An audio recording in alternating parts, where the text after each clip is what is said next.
Buonasera da Leandro Maggi, buonasera da Portoviro, siamo con gli amici bikers, gli avventurosi per definizione, e con un illustre ospite. Quindi l'assessore ci vuole presentare ancora una volta i suoi ospiti e poi conosceremo anche la rappresentante della città gemellata con Portoviro, Veranopolis.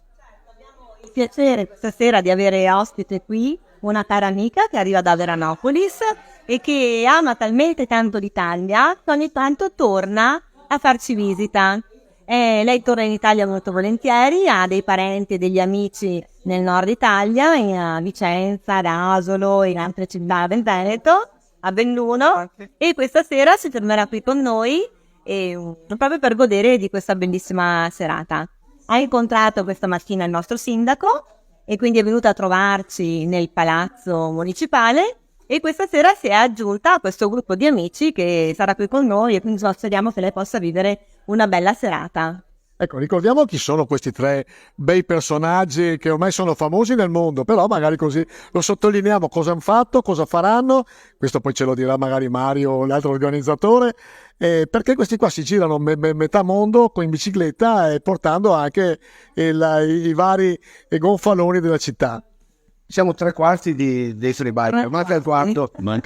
Noi nel 2011 abbiamo visitato in bicicletta tutta la Sierra Gaucha, di cui Veranopolis è una delle città più importanti, e siamo andati a casa sua di Luciane, ancora nel 2000, e è stata un'esperienza bellissima, perché ci è portato al bosco, abbiamo cucciato con come si chiamano?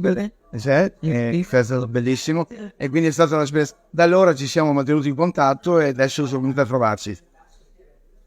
Cosa possiamo dire a questi bikers, assessore? Allora, ai bikers io posso soltanto augurare di fare ancora tanti chilometri nelle piste ciclabili di tutto il mondo e spero che presto anche noi avremo molte altre piste ciclabili. Siamo in attesa dell'Avento, che sarà sicuramente un'infrastruttura che porterà turismo e farà muovere l'economia in tutto questo nostro territorio bellissimo.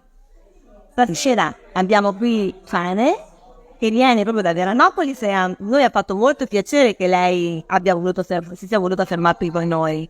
Io sono tanto felice di essere qui per far parlare di lei. E non posso neanche curare tanto perché mi emoziono, guarda in mano. Voglio ringraziare la Culita di questo paese che per me è troppo importante e anche per la mia città.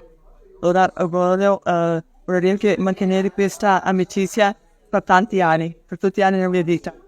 Ecco, io sottolineo il leggero accento veneto, perché c'è una comunità veneta a Veranopolis, in tutta quella zona del Brasile, e quindi porti un bacione veneto in Brasile, grazie. E questa qua è una lingua perché si chiama italiano. Italiano. Italiano. È la seconda lingua del Rio Grande do Sul, ufficiale.